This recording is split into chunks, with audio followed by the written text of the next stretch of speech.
दोस्तों 1991 में आई एक फिल्म थी, जो फिल्म में उस दौर के बड़े बड़े स्टार, बड़े बड़े कलाकार थे, जैसे कि अमिताभ बच्चन, ऋषि कपूर और भी डिम्पल कापड़िया, सोनम, शम्मी कपूर और दारा सिंह जैसे बड़े बड़े कलाकार होते हुए भी वो फिल्म को, और दूसरी तो बात ये फिल्म को क्या हुआ था वो भी सुनिएगा।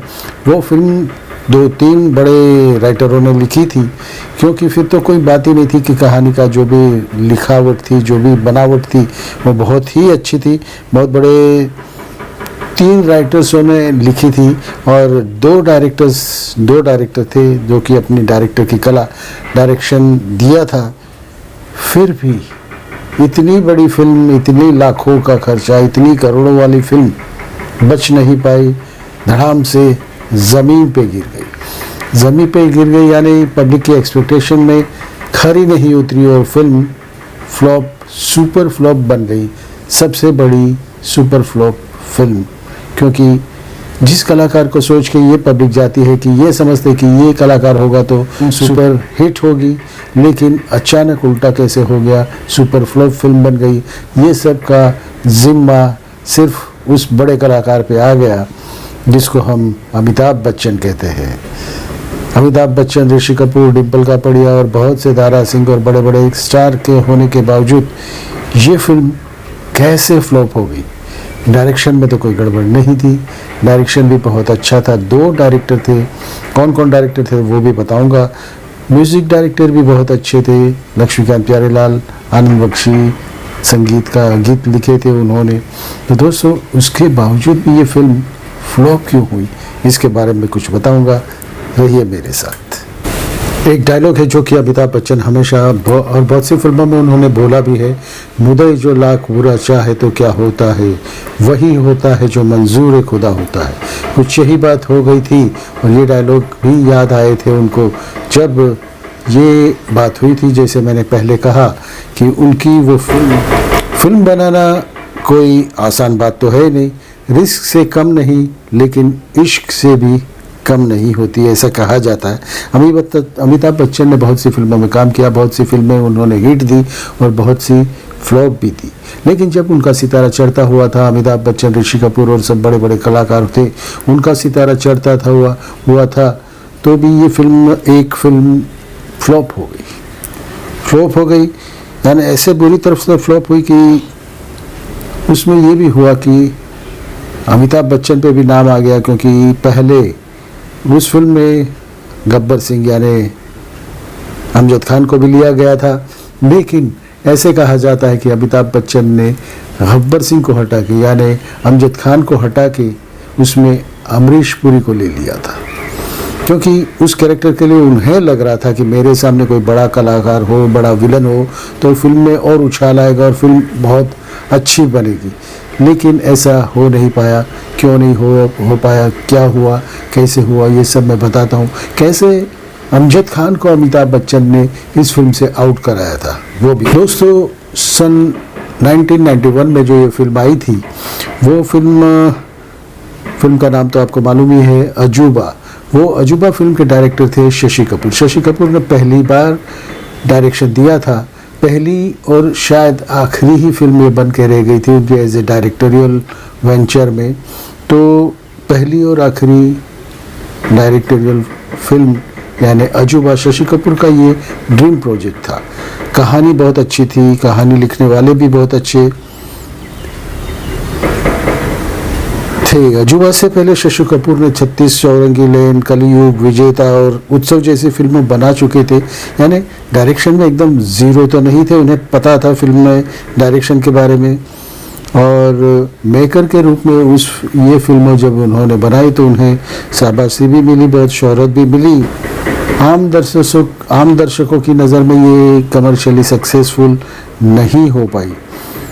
खासकर उत्सव से शशि कपूर को बहुत आर्थिक नुकसान भी हुआ था, बहुत लॉस हुआ था, फाइनेंशियली लॉस हुआ था। उससे उबरने के लिए उन्होंने सोचा कुछ ऐसी फिल्म बनाई जाए जिसमें मसाला हो, जो लोगों को पसंद हो, सब कुछ हो, गाने हो, जादू हो, सब कुछ हो। तो ऐसा एंटरटेनमेंट पूरी फिल्म बनाई जाए जिससे ये उत्सव में जो मुझे लॉस हुआ है वो मैं रिकवर कर लूँ। लेकिन कुछ हो नहीं पाया और ये फिल्म भी बॉक्स ऑफिस पे ढेर हो। दोस्तों, ये आपको शायद मालूम होगा कि शशि कपूर का ये इंडो एशियन प्रोजेक्ट था। इंडो एशियन यानी क्या था कि ये फिल्म रूसी और हिंदी दोनों भाषा में बनी थी। रूसी भाषा में जब बनी थी 1990 में, वो वहाँ पे रिलीज़ की गई थी।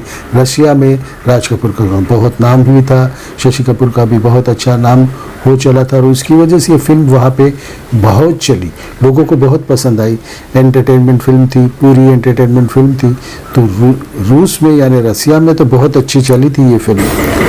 दोस्तों, रूस में तो चली लेकिन हमारे भारतवर्ष में ये फिल्म नहीं चली। उसकी वजह से उन्हें बहुत घाटा हुआ और वो मानसिक तौर से इतने डर गए थे, मानसिक तौर से इतने घबरा गए थे कि ये लॉस में कैसे उबर पाऊंगा। उत्सव का तो जो लॉस हुआ था, क्योंकि वो उत्सव यानी एक आर्टिस्टिक फिल्म थी और पब्लिक को शायद पब्लिक जाती है जब वो फिल्म देखने, तो वो एंटरटेनमेंट चाहती है। एंटरटेनमेंट यानी हर खुशी में हंसते हुए या तो कुछ ऐसा मिले जिससे वो खुश हो जाए, ऐसी फिल्मों में ही उनको ज़्यादा इंटरेस्ट रहता है। लेकिन उत्सव फिल्म एक आर्टिस्टिक फिल्म थी, रेखा और ये फिल्म थी। और अब तो जानते हो रेखा का नाम उस वक्त बहुत ही बड़ा था, लेकिन ये उत्सव फिल्म नहीं चली तो शशि कपूर को बहुत घाटा हो गया। दोस्तों, MIDB एक संस्था है जो फिल्म के बारे में सब कुछ लिखती है।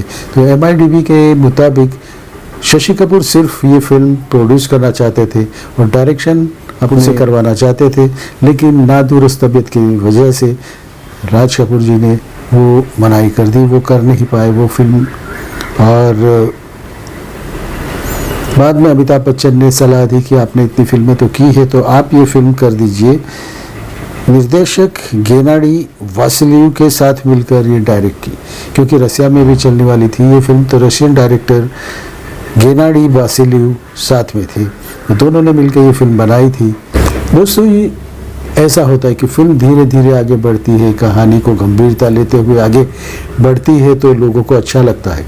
लेकिन इस फिल्म में बहुत मसाला भर दिया था, कॉमेडी बहुत भर दी थी, पूरा मसाला भर के कॉमेडी भर दी थी और बहुत ज़्यादा ही भर दी थी, तो जो दर्शकों को गले नहीं उतर पाई और हैवी बजट को रिकवरी करना बहुत मुश्किल हो गया।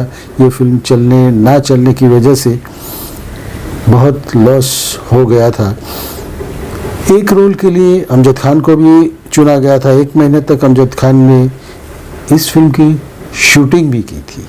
तब शशि कपूर को लगा भी था कि ये सही जा रही है और अच्छी फिल्म बन सकती है, लेकिन शशि कपूर ने अचानक क्या सोच के शायद अमिताभ जी से बात करके सोचा कि इसमें क्या किया जाए, कुछ ये फिल्म मुझे नहीं लग रही कि जिस तरह की मुझे फिल्म चाहिए वैसी बन रही है, तो कोई बड़ा विलन लिया जाए।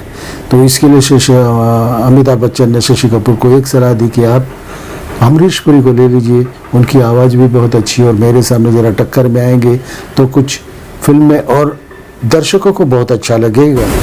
लेकिन लोगों को यही बात समझ में आई कि अमजद खान और अमिताभ बच्चन के बीच कुछ पर्सनल प्रॉब्लम हो जाने की वजह से उनको निकाल दिया गया है इस फिल्म से और अमरीश पुरी को लिया गया है। लेकिन बात क्या थी वो कुछ आज तक पता नहीं चल पाया। तो इस फिल्म में 6 गाने थे, बहुत से गाने फेमस हुए थे, लेकिन उसमें सबसे ज़्यादा मेरा जाने बाहर आया ये गाना बहुत ही हिट हुआ था।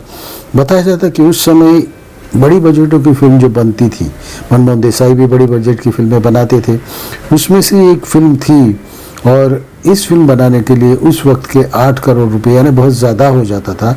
8 करोड़ों में जो फिल्म बनती थी उसमें से ये एक फिल्म थी जिसमें 8 करोड़ बजट था। लेकिन करोड़ों का बजट होते हुए भी, 8 करोड़ का बजट होते हुए भी ये फिल्म सिर्फ 3.8 यानी 3 करोड़ और 80 लाख ही कमा पाई।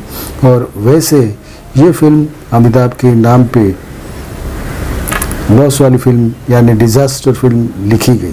क्योंकि जब कुछ होता है तो बड़े स्टार जो होते हैं, जिन पे पब्लिक लोग को बहुत भरोसा रहता है, डायरेक्टर को भी बहुत भरोसा रहता है, उन पे ही आसरा रहता है, लेकिन उनकी फिल्मोग्राफी में अजूबा यानी अमिताभ की सबसे बड़ी डिज़ास्टर फिल्म कहलाई गई और उनके नाम पे ही चढ़ गई ये फिल्म। दोस्तों, ऐसा होता है क्योंकि हम लोग समझते हैं कि बड़े बड़े स्टार लिए जाएंगे, बड़े बड़े स्टार लेके बड़े बड़े अपोजिट में विलन लिए जाएंगे, सह कलाकार बड़े हो जाएंगे, लेकिन सह कलाकार और बड़े बड़े स्टार होने की वजह से ये फिल्म का कुछ होता नहीं है। पब्लिक को चाहिए एंटरटेनमेंट। छोटी फिल्में भी हो, छोटे कलाकार भी हो, तो भी ये फिल्म में एंटरटेनमेंट बनती है और वो चल जाती है। उसके सामने छोटी फिल्में बहुत सी थी जो कि बहुत कम पैसे में बनी थी और बहुत अच्छी चली थी, तो अजूबा फिल्म डिज़ास्टर फिल्म साबित हुई थी। दोस्तों, मिलते हैं ऐसे ही कोई नए वीडियो में। आप लोगों का बहुत साथ रहता है। दोस्तों, नमस्कार, भारत माता की जय, Vande Mataram, I love you friends. दोस्तों, पसंद आया होगा। अगर आप कुछ चाहो तो मुझे वीडियोस में बताइएगा, नीचे बताइएगा नरेशंस में, तो मैं वो वीडियो बनाऊंगा। तो दोस्तों, भारत माता की जय, वंदे मातरम।